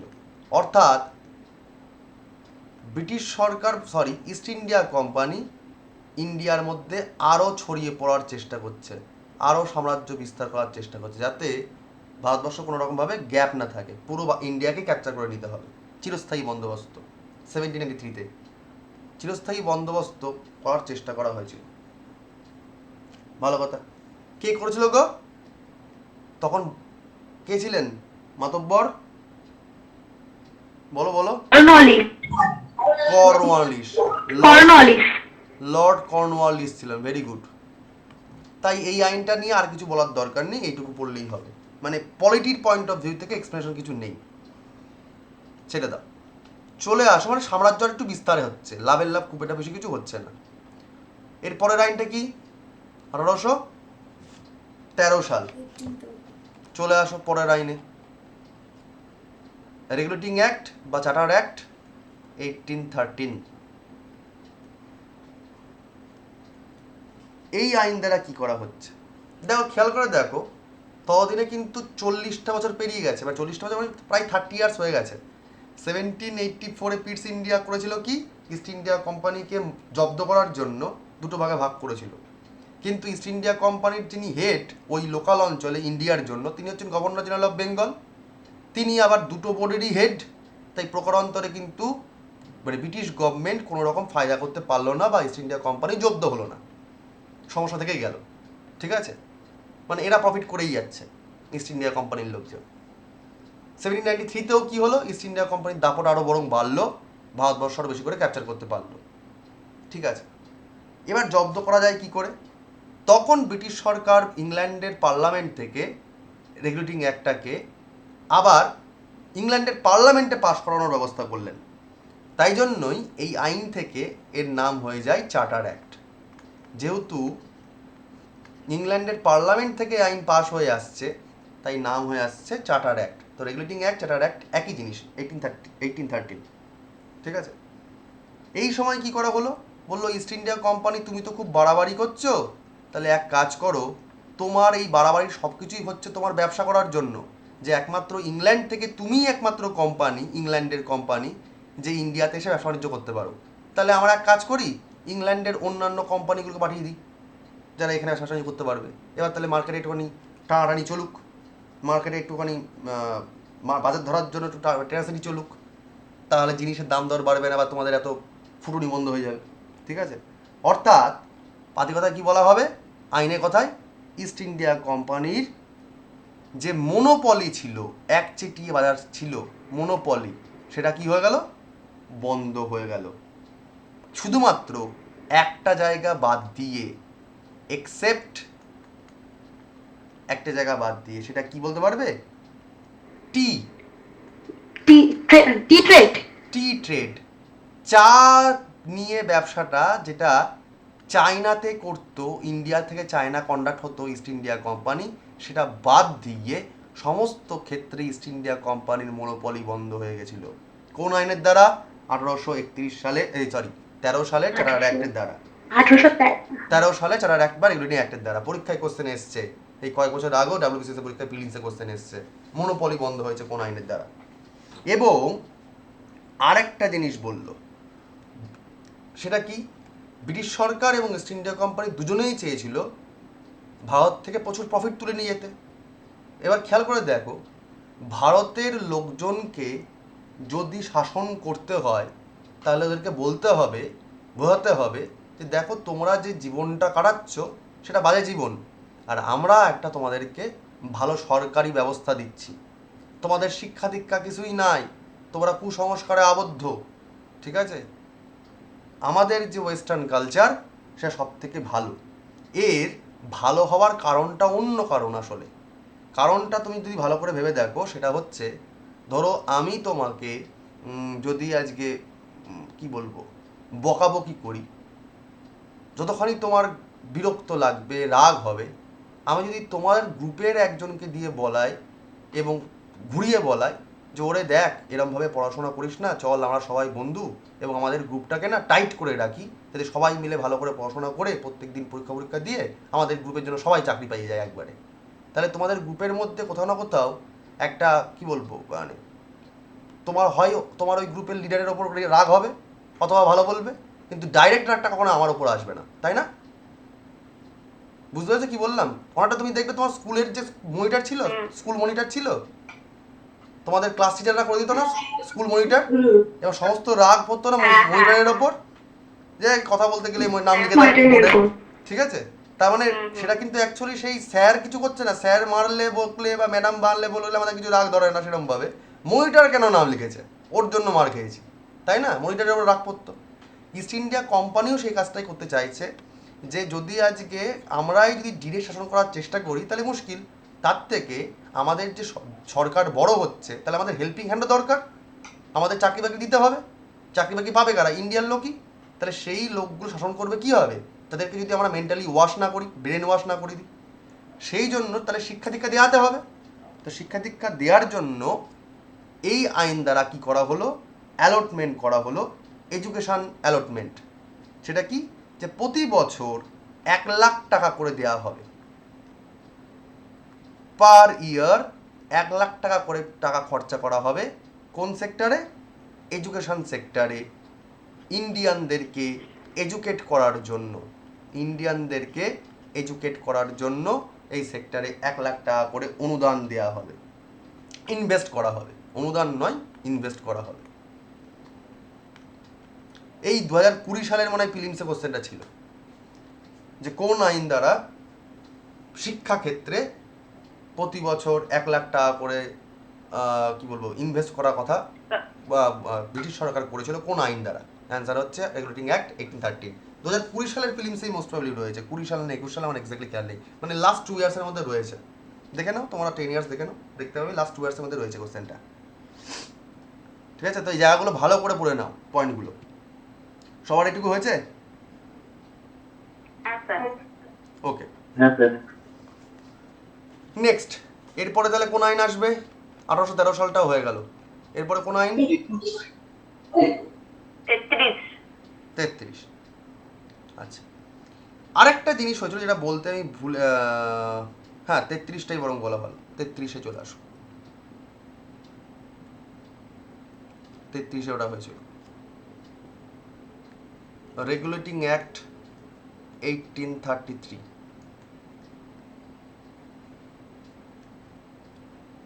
বা চার্টার অ্যাক্ট বলতে পারো, হোয়াট এভার। এই আইনের দ্বারা পুরো ভারতবর্ষকেই ইস্ট ইন্ডিয়া কোম্পানি ক্যাপচার করে ফেলেছে, তখন আর কিছু বাকি নেই, অলমোস্ট পুরো ভারতবর্ষকে ক্যাপচার করে ফেলেছে, ঠিক আছে? অলরেডি তখন ওইদিকে পাঞ্জাব, যে রাজার নাম যেন কি ছিল পরে ভুলে যাচ্ছি, রঞ্জিত সিং, ওই দিক থেকে শুরু করে একদম পুরো গোটা ভারতবর্ষই প্রায় স্ন্যাচ আউট করে ফেলেছে। বাকি কিছু নাই, খুচকাচ কিছু কিছু দেশীয় রাজা বাকি আছে, বিভিন্ন আইন এনে এনে এনে এনে পুরো দেশটাকে প্রায় ক্যাপচার করে ফেলেছে। যদি ক্যাপচার পুরোপুরি করেই ফেলে তাহলে তখন যিনি বাংলার গভর্নর, তাকে কি গভর্নর জেনারেল অফ বেঙ্গল বলা হবে না গোটা ভারতবর্ষের গভর্নর জেনারেল বলা হবে? কোনটা গো? গোটা ভারতবর্ষের গভর্নর জেনারেল। তাহলে পদটা কি হলো এই আইনের দ্বারা? Governor general of Bengal. এই পোস্টটা চেঞ্জ হয়ে গেল কিসে? গভর্নর জেনারেল অফ ইন্ডিয়াতে। গভর্নর জেনারেল অফ ইন্ডিয়াতে কনভার্ট হয়ে গেল। আমি ইন শর্ট লিখছি, তোমরা বুঝতে পারছো তো? তোমরা কিন্তু শর্টে লিখো না, তোমরা কিন্তু পুরোপুরি লিখে নিও, যেহেতু তোমরা ফার্স্ট টাইম পড়ছো, যারা যারা নতুন পড়ছো। হলো ক্লিয়ার এটুকু? কে হয়েছিল গো? কে হয়েছিল গো first governor general of India? William Bentinck. Very good, William Bentinck. ভারতের প্রথম গভর্নর জেনারেলের নাম হচ্ছে উইলিয়াম বেন্টিং। তাহলে উল্টো করে বাংলার শেষ গভর্নর জেনারেলের নাম কি? লাস্ট উইলিয়াম বেন্টিং হবে। তাহলে আবার রিভাইজ করো, জিকের পরীক্ষায় ইতিহাসে এগুলো খুব গুলি ফেলো তোমরা, ইতিহাসে মডার্ন হিস্ট্রিতে। তাহলে বাংলার প্রথম গভর্নরের নাম কি? এই Bangla governor general Clive. Next, বাংলার শেষ গভর্নরের নাম কি? Robert Clive. বাংলার শেষ বলেছি। Warren Hastings. বাংলার গভর্নর জেনারেলের নাম কি প্রথম? বাংলার প্রথম গভর্নর জেনারেল প্রথম sir Warren Hastings. Warren Hastings. বাংলার শেষ গভর্নর জেনারেলের নাম কি? হ্যাঁ উইলিয়াম বেন্টিক। হ্যাঁ উইলিয়াম বেন্টিং। আর তাহলে ভারতের প্রথম গভর্নর জেনারেলের নাম কি? William Bentinck. William Bentinck. Clear? চারটে পয়েন্ট, উইলিয়াম বেন্টিক। চারটে পয়েন্ট তাহলে মুখস্থ হয়ে গেল, গুলিয়ে যাওয়ার কারণ নেই, চারটে না 5টা পয়েন্ট মুখস্থ হয়ে গেল। এগুলো খুব গুলিয়ে যায়, খেয়াল রেখো। কোন আইনের দ্বারা হচ্ছে? Regulating act or charter act 1833। 33 আইন অনুযায়ী হচ্ছে। বেশ, আর কি হলো এই আইনের দ্বারা? তার মানে পুরো যদি ভারতবর্ষই পুরোপুরি পেয়ে যায়, সারা ভারতবর্ষের সমস্ত ক্ষমতা মেনলি কার কাছে রয়েছে? গভর্নর জেনারেল অফ ইন্ডিয়ার কাছে রয়েছে, তাই না? বেন্টিং এর হাতে রয়েছে। তাহলে বলা যেতে পারে এই আইনটা হচ্ছে ফাইনাল স্টেপ অফ সেন্ট্রালাইজেশন। সারা ভারতবর্ষের সমস্ত ক্ষমতা কেড়ে নিয়েছে ইনি। ফাইনাল স্টেপ অফ সেন্ট্রালাইজেশন, এককেন্দ্রীকরণের বা কেন্দ্রীকরণের ফাইনাল স্টেপ বা শেষ বা চূড়ান্ত পর্যায় হচ্ছে এই আইনটা। ঠিক। নেক্সট, যখন ইস্ট ইন্ডিয়া কোম্পানি, তার আগে পর্যন্ত কিন্তু ব্যবসায়িক একটা কোম্পানি ছিল, তাই না? তারা তো ব্যবসা বাণিজ্য করছিল, মনোপলি কেটে দিয়েছিল, ব্যবসা বাণিজ্য করছিল, তাই তো? অ্যাডমিনিস্ট্রেশন করছিল, কিন্তু তারা ব্যবসা বাণিজ্যও করছিল। এই আইনের দ্বারা ইস্ট ইন্ডিয়া কোম্পানি সারা ভারতবর্ষের জন্য পিওরলি অ্যাডমিনিস্ট্রেটিভ বডি হয়ে যায় না? তাই তো? ইস্ট ইন্ডিয়া কোম্পানি এখন থেকে পুরোপুরি চিনতে পারছে কি করে? পিওরলি অ্যাডমিনিস্ট্রেশনের জন্য। কারণ অন্য কোম্পানি তো ঢুকে গেছে, ইংল্যান্ডের তো মনোপলি আগে কেড়ে নিয়েছিল আইন দ্বারা, তাহলে অন্যান্য কোম্পানি ঢুকে পড়েছে। তাহলে ইস্ট ইন্ডিয়া কোম্পানির এখন আসল পরিচয় কোনটা কি? যে তারা ভারতবর্ষের এখন তারা সরকার, অ্যাডমিনিস্ট্রেশন। অন্যান্য কোম্পানিও তারা ব্যবসা বাণিজ্য করছে, ইস্ট ইন্ডিয়া কোম্পানিও করছে, কিন্তু তারা মূলত হচ্ছে সরকার, তাই তো? এই আইনের দ্বারা হয়ে যাচ্ছে সারা ভারতবর্ষের নিরিখে। বোঝা গেল? তাহলে সরকার যদি তৈরি হয়, তাহলে সরকারকে আইনি পরামর্শ দিতে লাগবে। আইনি পরামর্শ দিতে গেলে একটা আইনি মেম্বার লাগবে, লিগ্যাল মেম্বার লাগবে। এই লিগ্যাল মেম্বার হবে কে? যিনি ওই যে বলেছিলাম, মনে আছে, এক্সিকিউটিভ কাউন্সিল গভর্নর জেনারেলের থাকে, তার মানে এই গভর্নর জেনারেল অফ ইন্ডিয়ারও থাকবে। তাহলে সেই গভর্নর জেনারেল অফ ইন্ডিয়ার এক্সিকিউটিভ কাউন্সিল যদি থেকে থাকে, তার একজন মেম্বার লিগ্যাল মেম্বার হবেন, যিনি আইন তৈরি করাতে সাহায্য করবেন। তাহলে এক্সিকিউটিভ কাউন্সিলে একজন মেম্বার থাকবেন, যিনি গভর্নর জেনারেল অফ ইন্ডিয়াকে আইন তৈরি করতে সাহায্য করবেন।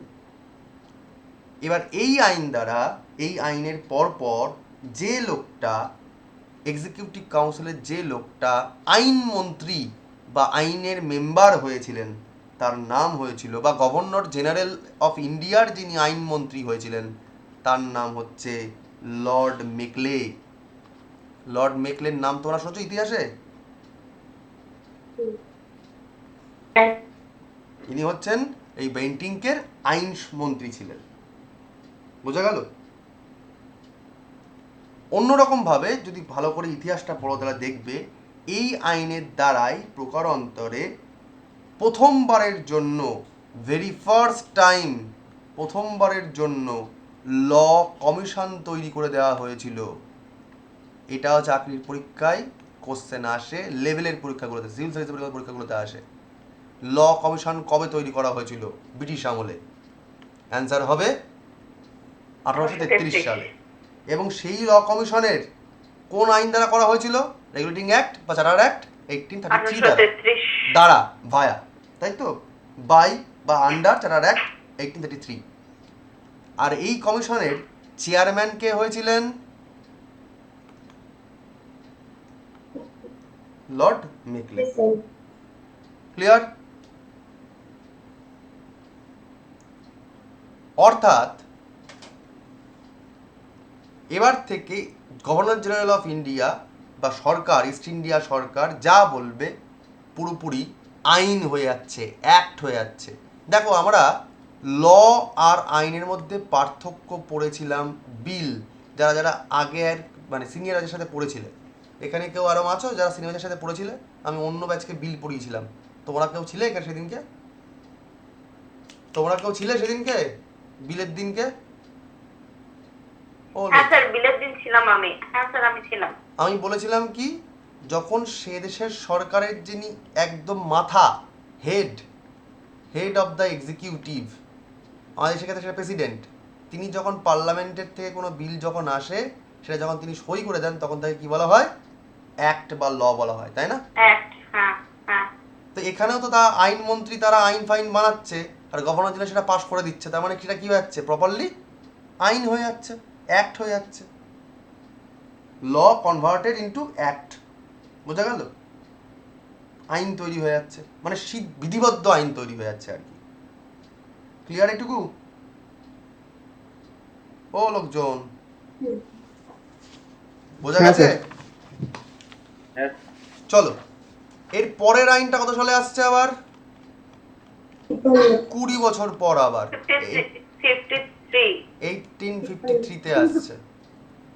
1853-তে আসছে। তাহলে রেগুলেটিং অ্যাক্ট 1853। এই আইন দ্বারা কি কি করা হয়েছে?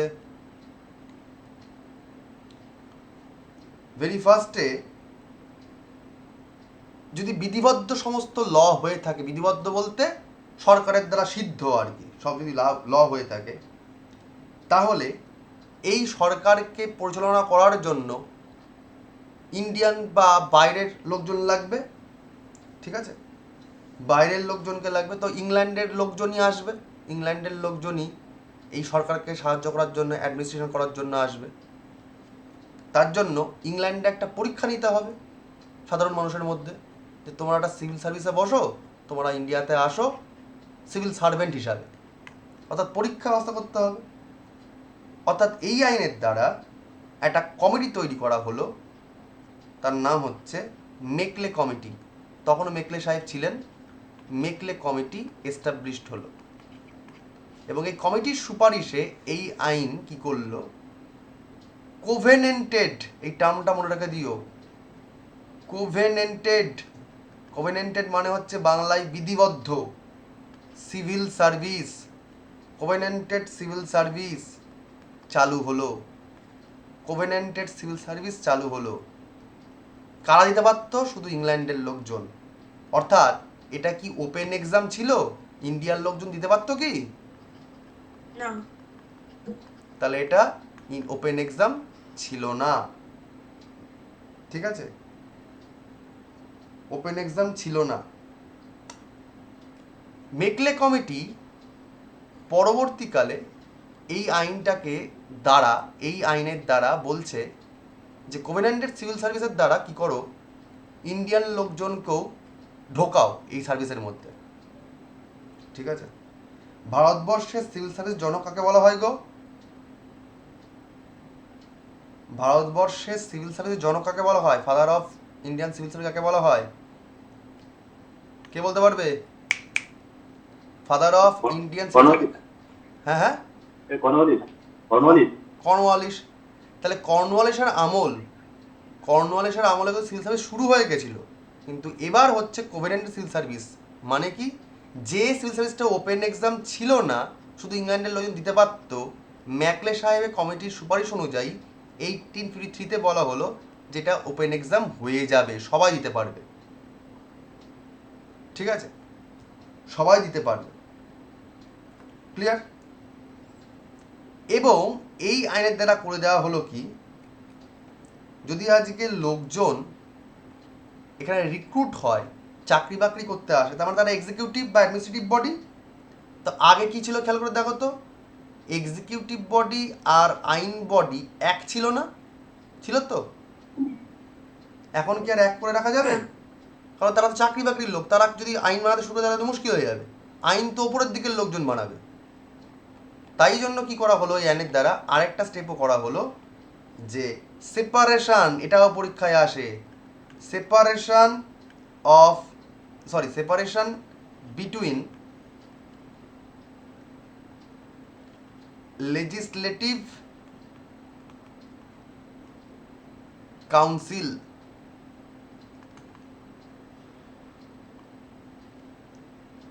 Separation of legislative council. কেন? দেখো, খেয়াল করে দেখো, সমস্ত ক্ষমতা কারাদে রয়েছে একজনের হাতে, তিনি গভর্নর জেনারেল অফ ইন্ডিয়া, মানে তিনি এখানে আইন বানাচ্ছেন।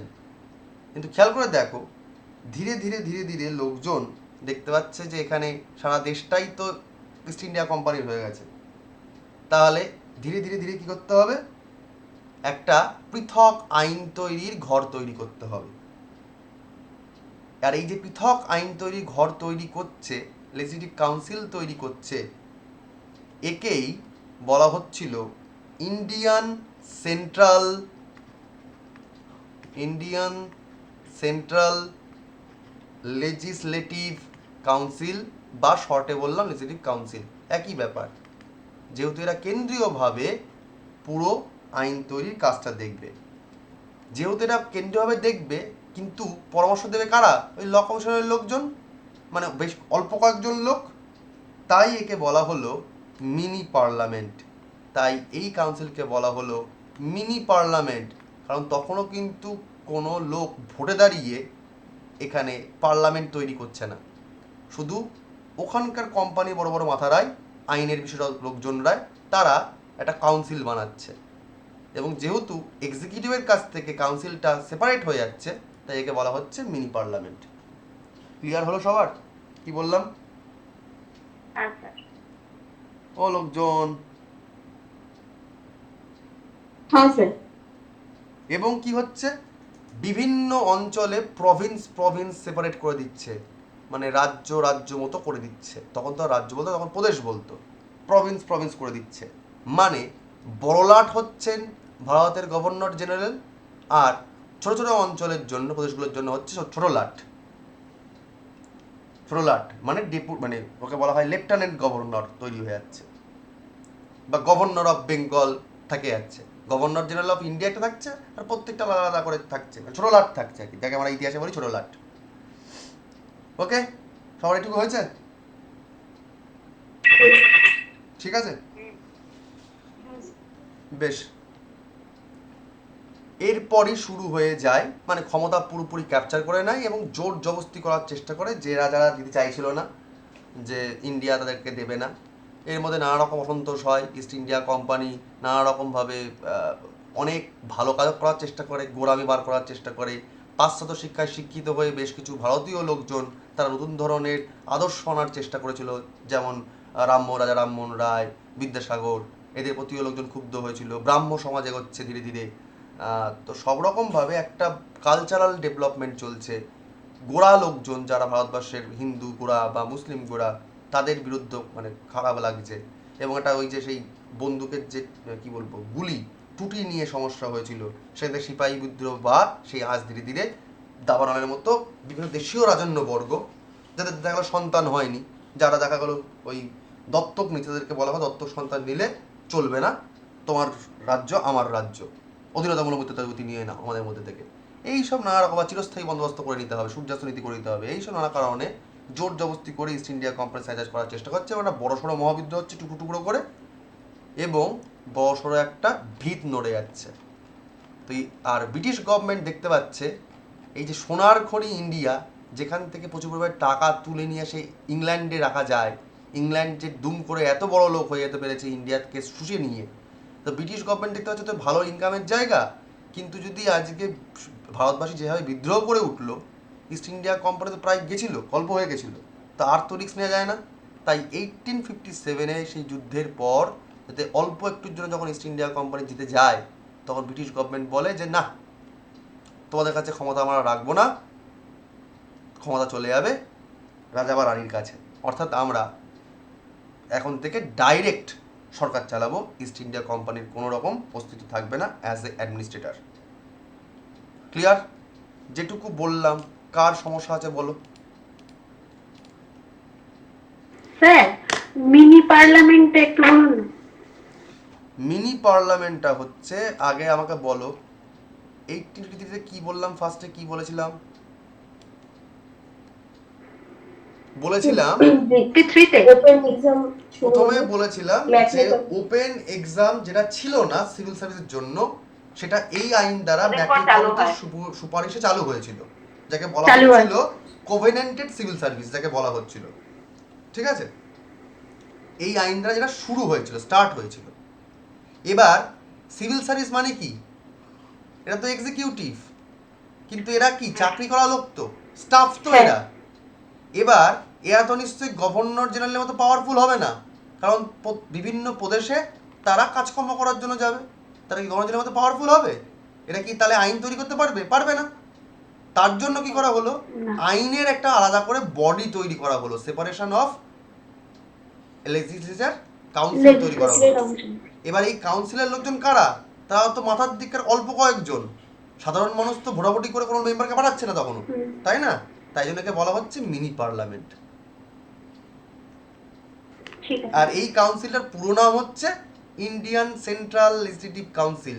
তার কারণ কি, তখন ওরা দেশটা এক হয়ে গেছে আর কেন্দ্রীভূত হয়ে গেছে সরকারটা, তাই জন্য সেন্ট্রাল লেজিসলেটিভ কাউন্সিল বলা হচ্ছিল, তখন পার্লামেন্ট নামকরণটা করা হয়নি।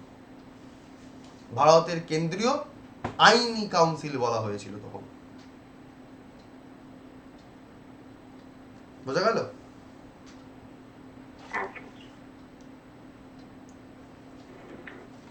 তাহলে তোমায় যদি পুরোটা কারো কোনো দেখে নাও, পুরোটা দেখে নাও, 1 মিনিট তোমাদের সময় দিচ্ছি বা 8 মিনিট সময় দিচ্ছি, দেখে বলো কারো কোনো সমস্যা আছে কিনা। তারপরে যে দেখে যে কোশ্চেন করো সেই অ্যান্সারগুলো তোমরা দাও, তাহলে পড়াটা মুখস্থ হয়ে যাবে, এখনই মুখস্থ হয়ে যাবে।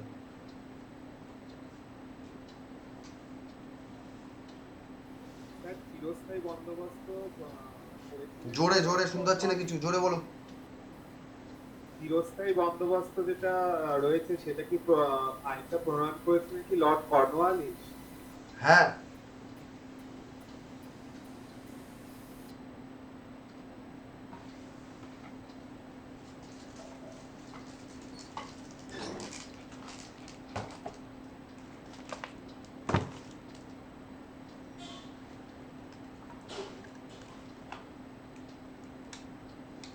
আসলে সবই ব্রিটিশ পার্লামেন্ট থেকে হয়ে আসছে, লর্ড কর্নওয়ালিসের আমলে হচ্ছে, বুঝতে পেরেছো?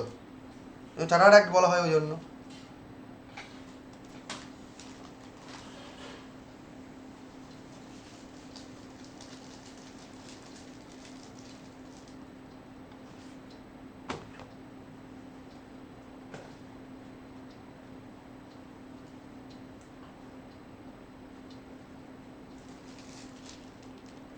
বলো বলো বলো, দেখে নাও।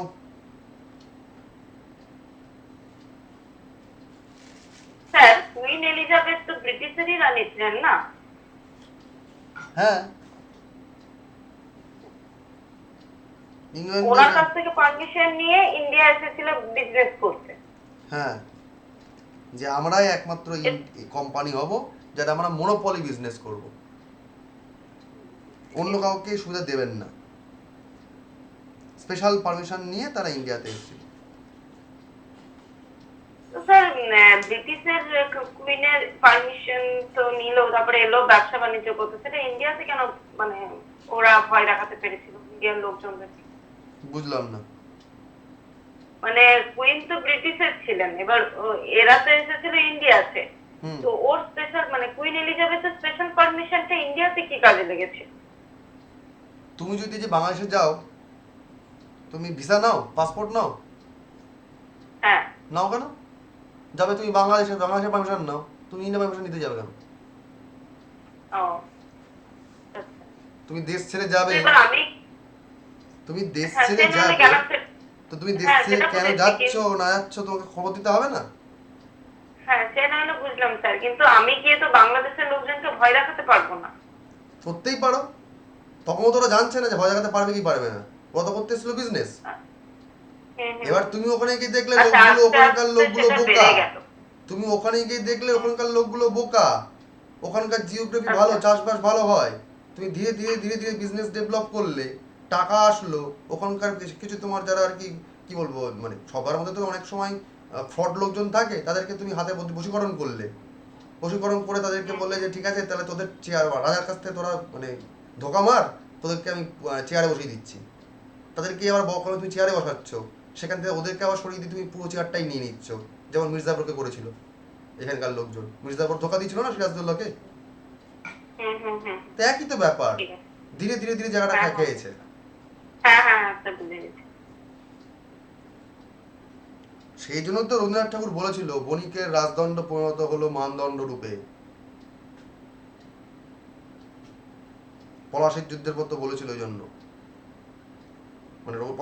পলাশি যুদ্ধের প্রসঙ্গে বলেছিল Rabi Thakur.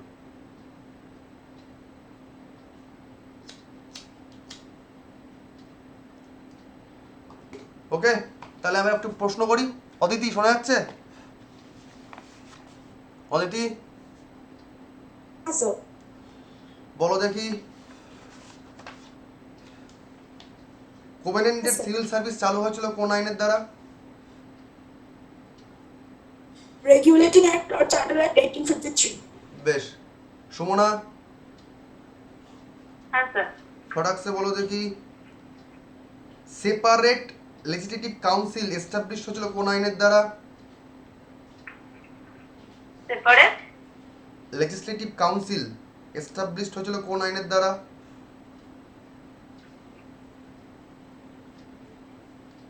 Separate legislative council. Separate হয়েছিল কোন আইনের দ্বারা? ও ওইটা দুভাগ ভাগ হলো স্যার। 18 না তো ভাগ করলো স্যার সেকেন্ড 1773 পরেরটা 1793। হুর, কে বলতে পারবে?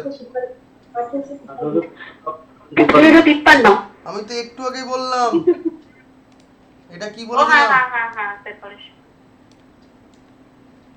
দেখি কে বলতে পারে। আর কাকলি আছো? কাকলি নেই, ক্লাসে কোথায় যায় কে জানে। পড়না স্যার 1773 না না, অ্যাক্টিভিটি 3 ওটা আমি এখন কোশ্চেনই তো বললাম না। পিউ এই ইয়ে 53 হবে। সুস্মিতা স্যার তাই তো বললাম 1773। কেন, এটা কি লেখা আছে? সেপারেট করা হয়েছিল লেজিসলেটিভ কাউন্সিলকে আলাদা করে, বললাম না? 1853. তাহলে ও আচ্ছা আচ্ছা। ব্রেন কাজ করাতে হবে, মুখস্থ করলে শুধু হবে না। আচ্ছা, নেটওয়ার্ক ইস্যু, বুঝলাম। কি হলো বলছিলাম? প্রিয়া বিশ্বাস, এক্সিকিউটিভ কাউন্সিল তৈরি হয়েছে কোন আইনের দ্বারা?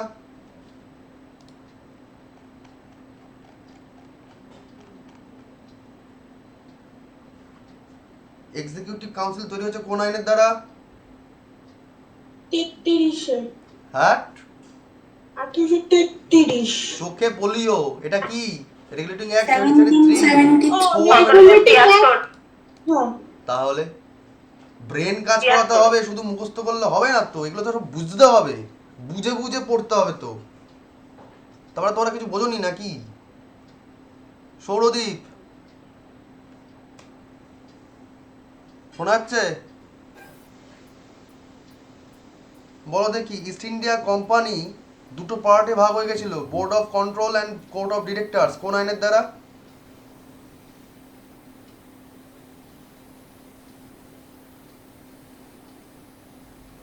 Board of Control has been created by which act? হ্যাঁ, সরি কিচ্ছু শুনতে পাচ্ছি না গো। এটা তো পিটস ইন্ডিয়া অ্যাক্ট 1784। হ্যাঁ, পিটস ইন্ডিয়া অ্যাক্ট 1784। আচ্ছা, সৃঞ্জয় হ্যাঁ স্যার। ফটাকসে বলো, কোর্ট অফ ডিরেক্টর যে তৈরি হয়েছিল সেটা কোন পারপাস তারা দেখতো? According commercial and trade purpose. Commercial trade purpose. Suprajit, হ্যাঁ sir. Separation of judiciary from executive কোন আইনের দ্বারা করা হয়?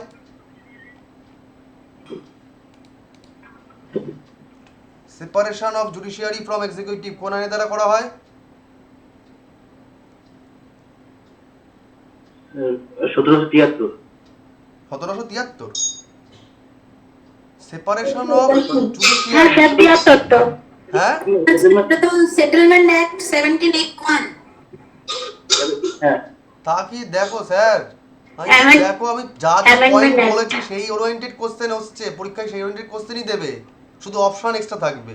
আমি ধরে ধরে বলে দিয়েছি তোমাদেরকে, এর বাইরে কোশ্চেন একটাও আসবে না। একটু খেয়াল করে মনে রাখতে হবে তো, নোটগুলো সেরকমভাবে তো বানাতে হবে। প্রিয়া ঘোষ ফটাক সে বলবে, which act was the final step of centralization for East India Company in India? Final step of centralization.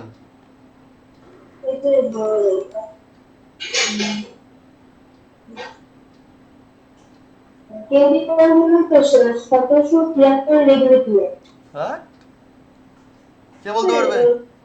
Sir, 18th of 33 Charter Act. 1833। আমি বুঝাই না, আমি পয়েন্ট ধরে ধরে, আমি কোনো কনসেপচুয়াল কোশ্চেনই করছি না, আমি জাস্ট পয়েন্ট থেকে ধরে কোশ্চেন করি, তাতেও তোমরা সাল ভুল করে বলছো। Regulating act 1833 final step to of centralisation, আমি তো পয়েন্ট পয়েন্ট করে লিখে দিয়েছি, তারপরও সাল ভুল হয় কি করে? আমি তো কনসেপচুয়াল কোশ্চেনই করিনি এখনো। রাজেশ, রাজেশ শুনছিস? ফটাকসে বল দেখি, কোন আইনের দ্বারা ল কমিশন তৈরি হয়েছিল?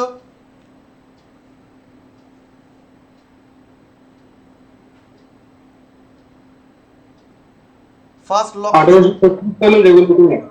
1833 সালের রেগুলেটিং অ্যাক্ট। ল কমিশনের চেয়ারম্যানের নাম কি? ফার্স্ট ল কমিশনের লর্ড মেকলে। Lord Macaulay. বেশ, আচ্ছা অদিতি শোনা যাচ্ছে? হ্যাঁ স্যার। ফটাকসে বলো দেখি তুমি, কোন আইনের দ্বারা বাংলার গভর্নর জেনারেল পদটা ভারতের গভর্নর জেনারেল পদে রূপান্তরিত হয়েছিল?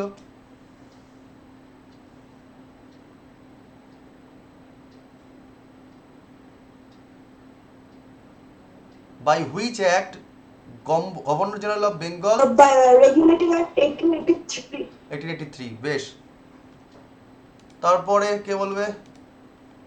Sir regulating act 1773।